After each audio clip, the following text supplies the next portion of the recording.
story ever told, pero ano siya, hindi po siya main topic ng greatest love story ever told.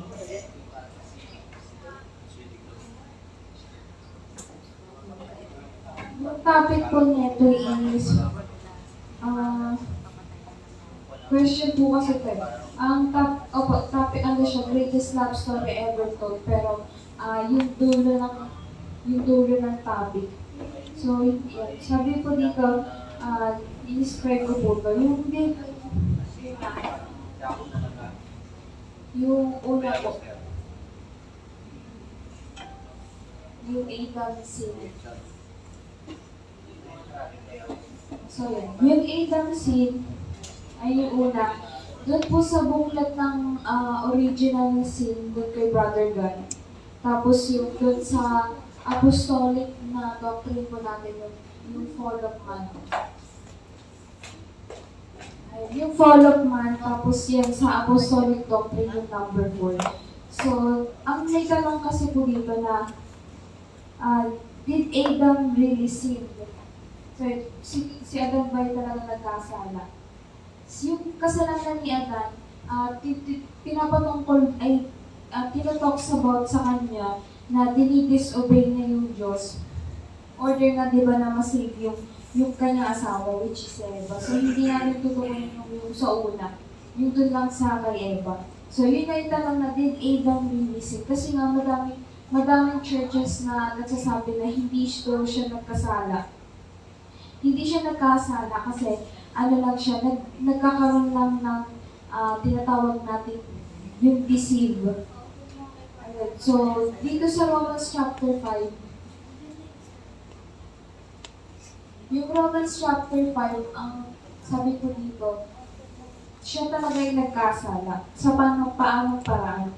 Yun yung tinatawag natin sa future natin, tinatawag natin siyang tinatawag natin yun na incomplete,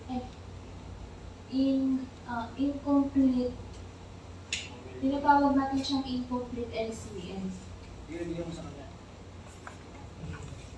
Yung incomplete LCM, sa future natin yun, pero hindi siya nandun sa beginning. Pero may parte lang siya. So, si Adam, ang kasalanan niya, yung kasalanan po ni Adam is yung disobedience. Yung disobedience. Paano nga di ba siya naging disobedience? Kasi nung una, nagkaroon ng thoughts. Yung pagdating dun sa thoughts, di ba, si Eva, ano ba yung thoughts ni Eve? Di ba nung una sila inosente?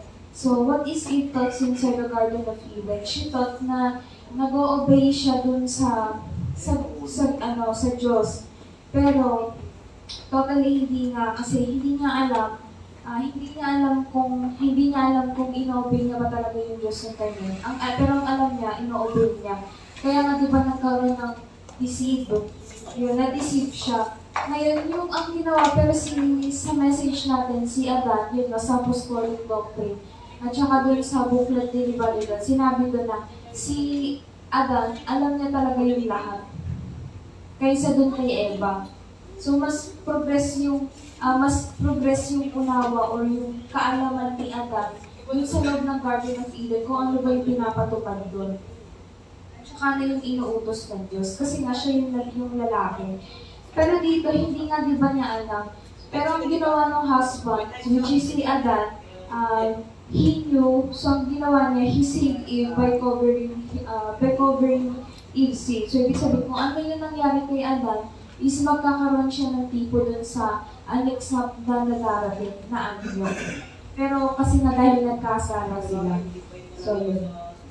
He saved Eve by covering Eve's sin. Sa Tagalog is, iniligtas niya si Eva ng, in other terms, sinamahan niya. Kaya nagkaroon ng disobedience. Kasi nga, kapag hindi niya sinamahan ng asawa niya, mamamatay si Eva. So, pangalawa naman po is yung Eve sin.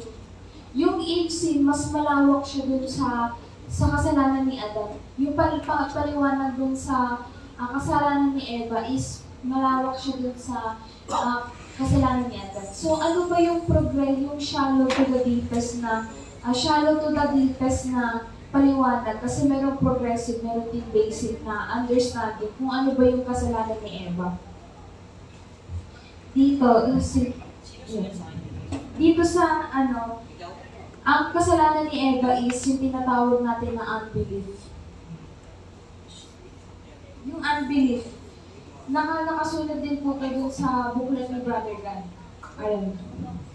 So, uulitin ko po, di ba? Nagkaroon siya ng kasalanan na unbelief. So, ang question na tanong po kasi dito, binigay ni Eva dun kay Adan, pero the fact na kinain din niya, ay kinain niya din sa unawa ng denomination. Yun, kinain din niya kasi na di ba naniniwala sila na it's literal, pero sa atin spiritual. Tapos yung sagot naman dun sa live na ang ginawa ni Adan is covered yun. Pag-covered yun for her sin. Kasi nung yun ang tanong, hindi niyan kasi nauunawaan yung spiritual na unawa dun sa as a serpent seed. So, ang ginawa ni Brother Abe, sinabi niya na kinovered niya. So, yun ang pinaka-short term. Kinovered niya yung kasalanan ni Eva para ma-order na maligtas yung kanyang asawa. So, siya, the way he did it is, very mali yun. Tapos, ayan. So, dito nga po yung covered for her sin, yun yung pwede natin gamitin, sabi ni Brother Ed, na kapag may sasagutin tayong denomination, kung hindi talaga nila totally na-understand yung serpent seed na message.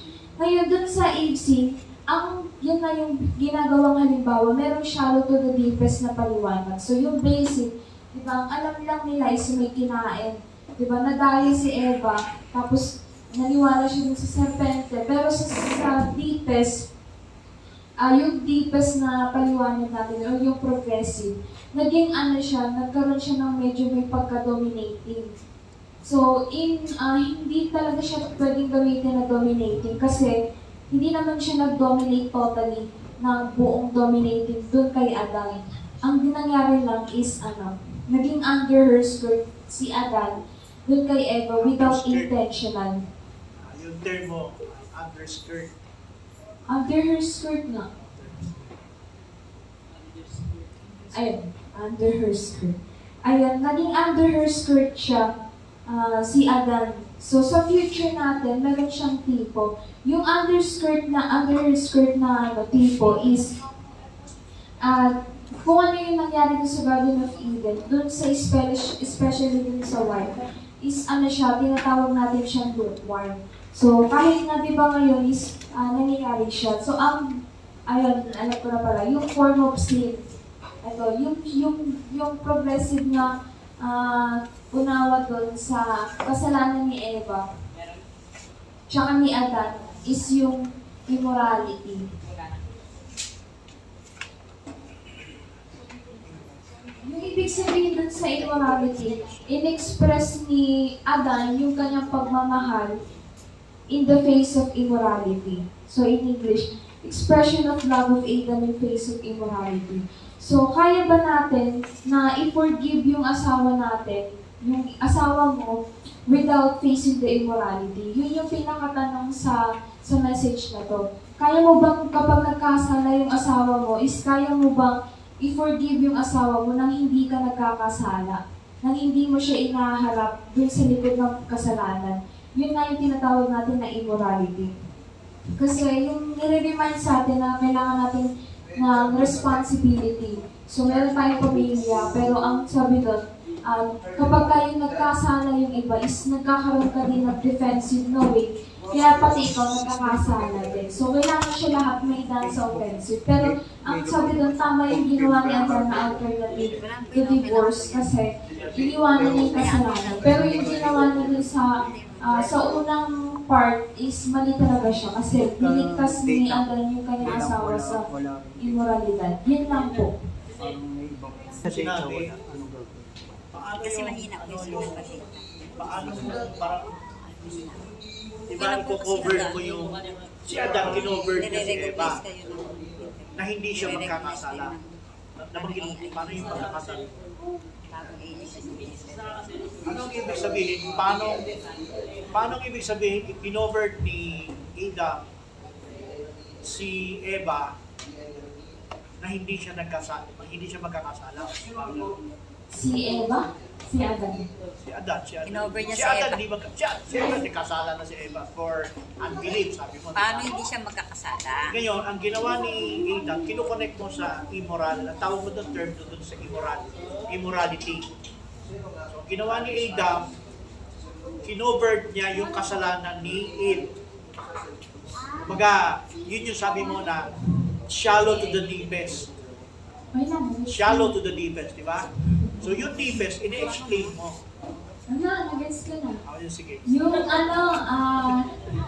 yung para i-save si Eve, yung dapat ginawa ni Adan para hindi siya magkasala. Kung isa-save niya siya, then is repentance lang. Hindi niya sasamahan dun sa kasalanan. Sasabayan or sasamahan. Kasi ginawa din niya. Kaya tinanong nung denomination na pumasok yun sa life, diba, kinain ni Eva tapos kinain din niya. So, ang ginawa, sinagot ni Father, kinovered niya. Yun yung maling ginawa ni Adan. Kinovered niya kasi. Tapos sa huli niya ginawa yung repentance. Dapat dapat repentance lang yung ginawa. So ibig mo sabihin, yung pa-covered ni Adam to Eve, ipinakita pa rin niya yung, sabi, nagkasala siya doon. Pero, in the way na nagpatuloy siya, pinakita niya yung repentance niya. Sinamahan niya muna bago mag-repent. Sinamahan niya muna, yun ang ibig mo sabihin, sinamahan niya muna si Eva doon. Bago Kasi mag-repent. mamamatay nga siya eh. So yun yung parang malaking pag-ibig niya. Ang itamang kaya hindi si Adan at si Eva yung pinaka-main na tipo ng marriage, ng great love story ever to. Ang pinaka-main talaga na tipo, si Cristo. Kasi si Cristo, hindi siya nag-face ng immorality. Hindi niya kinover yung kasalanan. Ibig sabihin, yung pag-cover niya ng kasalanan is hindi katulad kay Adan. Na siya din parang, ang tawag dito? Dinamayan niya, Nag-commit. Ginamayan niya. Yung dinamayan niya. Iba yung kay Cristo. Dito na po sa crucifixion. sabi mo bandang dulo. Ito yung sinasabi mo na deepest, shallow to the deepest. So doon sa deepest na progressive na sinasabi mo sinishare mo ngayon. Yung repentance ni Adam sa bandang dulo, ibig sabihin mo, napatawad siya ng Diyos, na ipakita ni Adam yung kanyang repentance. Doon sa kakulangan niya ng LCM, di ba? Sinabi mo yun sa taas eh. Ano ba yung kasalanan? Ano yung, di ba nilagay mo? Romans 5, ano ba yung kasalanan niya doon? Hindi lang, di ba? Hindi lang siya naghatid sa mundo ng kasalanan, kundi yung kanyang utang dahil sa LCM. May utang siya sa LCM. Yun sinabi mo, di ba? Tama ba yun? Yun yung pinagsisihan niya, yung dulo. O hinabol niya. Dahil repentance. Tama ba yung sinasabi mo? Isa. Naintindihan mo yung sinasabi mo? Tapos, yan. May ipaliwanag ko na kanina. Ito lang yung future, hindi yung kasama yan. Future na Utang nga yan. Utang yan, di ba? Yan yung utang na hinabol. Sinasabi ko hinabol niya Adan sa bandang dulo. Yung LCM na utang niya, may utang silang LCM eh, di ba? Ngayon, hinabol yun ni Adan sa kanyang repentance. Ganon yung pinapaliwanag mo sa Efes. Hindi. Ang pinaliwanag ko dun sa repentance sa huli, yung yung napalayas na sila sa Garden of Eden. Nagkaroon din sila ng binawi nila sa anak nila. Yun yung repentance na ginawa. Di ba sino nila lahat ng utos ng Diyos? Yun yung repentance, hindi sa una. Ate Shea, ano Mike? Hindi ko ginagawa yung hinabol. Yun lang po.